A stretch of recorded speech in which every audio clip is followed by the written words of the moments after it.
करो welcome back to our channel friends. मैं आप सबका अपने चैनल स्टॉक्स फॉर लाइफ पे बहुत स्वागत करता हूं। Welcome to STFL family. DFL members, बात की जाए ऐसे तो माइक्रो कैप बहुत सारे हैं, लेकिन उसमें क्वालिटी माइक्रो कैप की बहुत कमी दिखाई पड़ती है। तो जी हाँ दोस्तों, एक माइक्रो कैप को मैं बहुत दिन से ट्रैक कर रहा हूं और बहुत सारे लोगों ने रिक्वेस्ट भी किया कि सर बीच बीच में माइक्रो कैप जिनके फंडामेंटल सही है, उसमें अगर रिस्क बहुत कम हो तो जी हाँ कवर किया कीजिए। ऑफ कोर्स गाइस, ये कोई बाइंग रिकमेंडेशन नहीं, लेकिन इस माइक्रो कैप के आज दोस्तों आज के दिन आए हैं Q1 के नंबर्स की बात की जाए तो शॉकिंग नंबर्स हमें देखने को मिल रहे हैं। तो जी हाँ दोस्तों, कौन सी कंपनी है और अगर आपको रिस्क लेना है तो किस एक्सटेंट से रिस्क ले सकते हैं, स्टॉक का प्राइस कितना है, इनके प्रमोटर होल्डिंग कैसी है और क्या प्लस पॉइंट और क्या नेगेटिव पॉइंट है, सब कुछ डिस्कस करूंगा। और उसके बाद जो फाइनल कमेंट्री है, क्या निवेश करना चाहिए फिर नहीं करना चाहिए, सब कुछ अनबाइस्ड अपना ओपिनियन शेयर करूंगा। चैनल फर्स्ट टाइम होंगे सब्सक्राइब कर सकते हैं इस तरह क्वालिटी कंटेंट को सबसे पहले एक्सेस करने के लिए। Now without dealing any for time, let's begin. सबसे पहले नाम देखने से पहले इंपॉर्टेंट है स्टॉक का काम देखिए। जी हाँ दोस्तों, स्टॉक के फंडामेंटल्स उनके बढ़ते ईपीएस और बढ़ते ग्रोथ ही होता है। उसी स्टॉक में तेजी आती है जिनके नंबर्स ठीक होते हैं, जिनके प्रमोटर होल्डिंग कांस्टेंट होते हैं। प्लेस की अगर कोई समस्या है तो कम हो जाती है, डेट की समस्या तो कम होती है। वही स्टॉक दोस्तों मल्टीबैगर में कन्वर्ट होता है। इसके पहले बहुत सारे स्टॉक्स को हमने आइडेंटिफाई किया और सब ने मैक्सिमम दोस्तों मल्टीबैगर रिटर्न दिए। तो इसी बीच में आप देखें 30 जून 2020 का डेटा है, 30 जून 2021 का। जी हाँ दोस्तों, आज के दिन इनके रेवेन्यू हमें देखने को मिल रहा है, मतलब Q1 के नंबर्स आ चुके हैं। तो उसमें रेवेन्यू का कंडीशन क्या है वो डिस्कस करेंगे। तो जी हाँ दोस्तों, सारे जो फिगर्स है रुपीज़ इन लैक्स हैं। तो सबसे पहले गाइस हमें देखना है कि इनके रेवेन्यू कैसे रहे साल दर साल। तो जी हाँ दोस्तों, इनके रेवेन्यू 88 करोड़ से अगर आप देखें तो 121 करोड़ हो चुके हैं। तो जी हाँ दोस्तों, सालाना हमें अच्छा खासा जाम देखने को मिल रहा है। याद रखिएगा दोस्तों, इधर पे कोविड का बहुत ही स्ट्रिक्ट लॉकडाउन था, तो इधर पे अगर आप देखें तो यस, इनके रेवेन्यू में अच्छा खासा जंप देखने को मिल रहा है, जो अपने आप में ही अप्रिशिएटेबल है। उसके बाद दोस्तों अगर आप देखें क्वार्टरली, जी हाँ दोस्तों, इनके अगर आप देखें तो 134 करोड़ से इसके लास्ट क्वार्टर में जो जनवरी फरवरी मार्च का महीना होता है उसमें अगर आप देखें तो इनके रेवेन्यू 134 करोड़ के आसपास थे, जो भी कितने हो चुके हैं 121। लेकिन याद रखिएगा Q1 के रेस्ट्रिक्शंस अभी भी दोस्तों बहुत जगह पे थे और इनके बिजनेस को उससे थोड़ा झटका लगते हुए देखने को मिल रहा है। बस इनके बिजनेस नहीं गाइस, इन सेक्टर के सारे स्टॉक्स के बिजनेस में थोड़ी डेंट देखने को मिल सकते हैं Q1 में, लेकिन फिर भी इन्होंने गाइस एक हेल्दी नंबर पोस्ट किया है।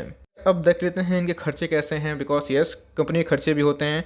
तो यस दोस्तों, इनके एक्सपेंसेस हैं जो पहले 78 करोड़ के आसपास थे, अभी की बात की जाए तो इनके रेवेन्यू बढ़े तो 107 करोड़ के आसपास हो चुके हैं।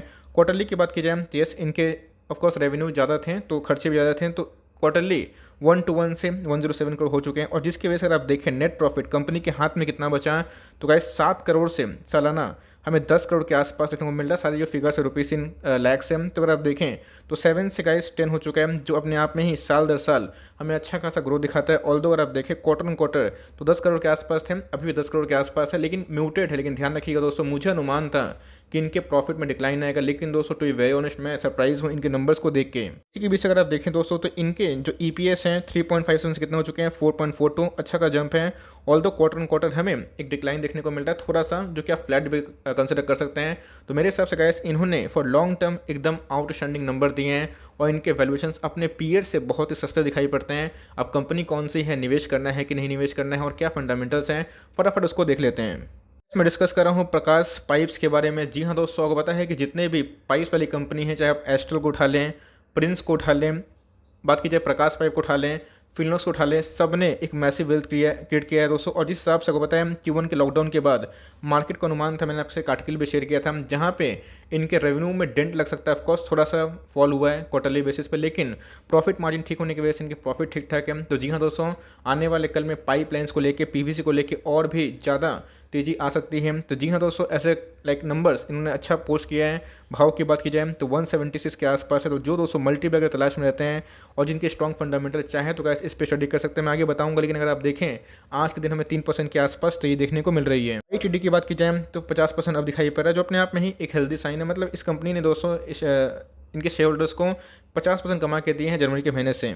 फिर से बोलना चाहूँगा, छोटी कंपनी है तो रिस्क भी है, लेकिन याद रखिएगा रिस्क एज सच वैसा कुछ नहीं है अगर आप इनके फंडामेंटल्स को देखें। ऑल्दो गाइस हम लोग होल्ड करते हैं किसको, एस्ट्रल को होल्ड करते हैं, प्रिंस पाइप को होल्ड करते हैं, लेकिन अगर 50 स्टॉक खरीदते हैं जिसका कुल भाव 10 के नीचे होता है, वन टाइम निवेश करके छोड़ना चाहते हो, जी हाँ दोस्तों, उस पैरामीटर में मुझे कंपनी ठीक ठाक दिखाई पड़ती है। अगर आप देखें जब से लिस्टिंग हुई गिर रहा था, उसके बाद एक अचानक तेजी हमें देखने को मिल रही है। और दोस्तों ये प्योर फंडामेंटल्स हमें दिखाई पड़ रहे हैं। कंपनी के टॉप लाइन की बात की जाए तो पिछले कुछ समय से अगर आप देखें 19, 20 और 21 की बात की जाए, ये बढ़ते हुए दिखाई पड़ रहे हैं, बहुत ही अच्छी बात है। प्रॉफिट की बात की जाए 28, 24 और 35, जी हाँ दोस्तों इसमें भी बढ़ोतरी देखने को मिल रही है।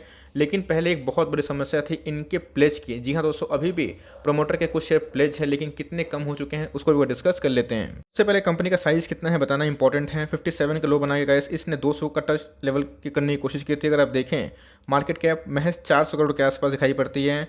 डिविडेंड यील्ड बहुत ही कम है, 1% के नीचे, 10 का फेस वैल्यू है। अगर आप देखें इंडस्ट्री पी 43 के आसपास है और इनका जो प्राइस टू अर्निंग है 11 के आसपास दिखाई पड़ जाता है। कंपनी के पास कितना रिजर्व सरप्लस देखना बनता है, तो गाइस कंपनी के पास 167 करोड़ के आसपास रिजर्व सरप्लस है, जो अपने मार्केट कैप से मैं बोलूँगा कि बहुत ही ज़्यादा हेल्दी है और जो पहले से बढ़ते हुए दिखाई पड़ रहा है।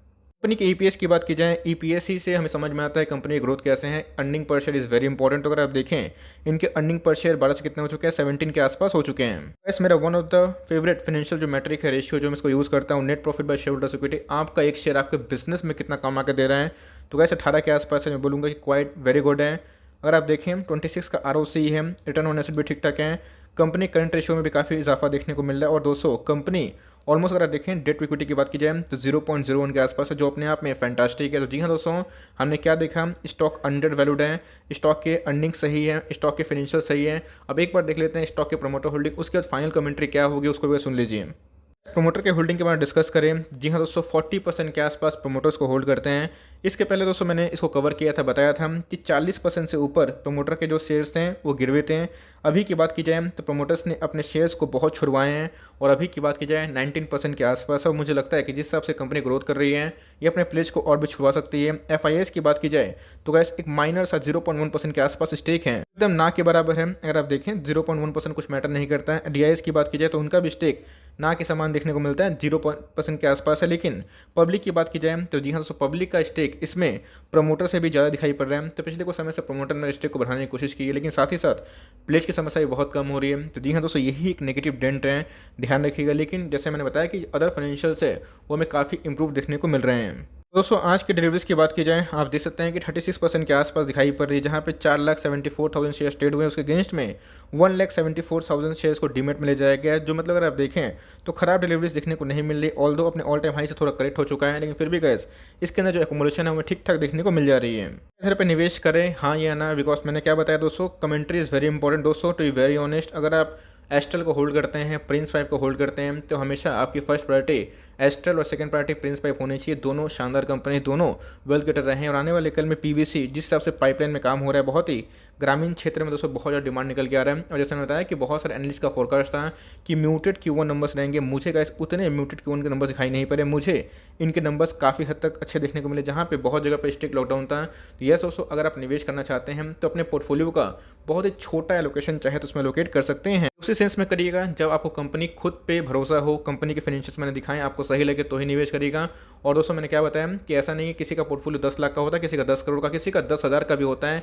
अपने रिस्क को देख के ही हेज करें। अब मैंने 50 शेयर बोला है तो वैसा नहीं कि 50 खरीदना है, आप चाहे तो 5 शेयर भी खरीद के एक रिस्क ले सकते हैं। रिस्क इन द सेंस कि आप लॉन्ग टर्म का बेट खेल सकते हैं, बिकॉज कंपनी एक ग्रोइंग फेज में। मुझे लगता है कि अगर आप छोटा सा कैलकुलेटिव निवेश करते हैं और हर इनके फाइनेंशियल्स जैसे सुधरते हैं उधर पर निवेश बढ़ाते हैं, तो मुझे लगता है कि बहुत ही आइडियल ये चीज़ हो सकती है। तो मेरी फर्स्ट प्रेफरेंस हमेशा एस्ट्रल और प्रिंस पाइप है। उसके बाद आप चाहें तो इन स्टॉक में एक छोटा सा लोकेशन 8,000 का, 7,000 का, 5,000 का एक लॉन्ग टर्म के लिए चाहें तो बाई एंड फॉरगेट की स्ट्रेटजी से लगा के छोड़ सकते हैं। इतनी फंडामेंटली ठीक ठाक दिखाई पड़ रही हो, जिस हिसाब से इनके नंबर्स हैं वो ख़राब बिल्कुल भी नहीं है। अगर आपके पास है तो मैं एक बात बोलूँगा कंटिन्यू कर सकते हैं। और निवेश करते हैं तो ऐसा नहीं है कि एकदम आवेश में आ जाएं और अभी जाके निवेश करते हैं, ऐसा नहीं करिएगा। मैक्सिमम आपका लोकेशन बड़े कंपनी में होना चाहिए और इधर पर निवेश करते हैं तो छोटा पार्टी करिएगा। और जैसे जैसे कंपनी सुधरें, जैसे जैसे कंपनी लाइक माइक्रो कैप से स्मॉल कैप से मिड कैप बने, तब दोस्तों अपने निवेश को बढ़ाते रहें। मार्केट कहीं भाग नहीं रहा है, स्टॉक यहीं पे है, लेकिन अभी निवेश करते हैं तो अपने कैलकुलेटिव अप्रोच से ही निवेश करिएगा। लेकिन यस इनके नंबर्स ठीक ठाक हैं और लेते हैं, लिए हुए हैं तो आराम से होल्ड एंड कंटिन्यू कर सकते हैं। So for timing that's the end of the video. I hope दोस्तों वीडियो के लिए हेल्पफुल था। कंटेंट से लगे तक लाइक कर दीजिएगा, चैनल फर्स्ट टाइम होंगे तो यार से सब्सक्राइब करना ना भूलिएगा। फर्दर कोई डाउट उसको ड्रॉप कर सकते हैं, कुछ रिव्यू चाहिए उसका नाम ड्रॉप करना भूलिएगा। I would love to make a video on your demand guys. मिलते हैं जल्दी ही, तब तक के लिए bye. Thanks for listening friends, God bless you all.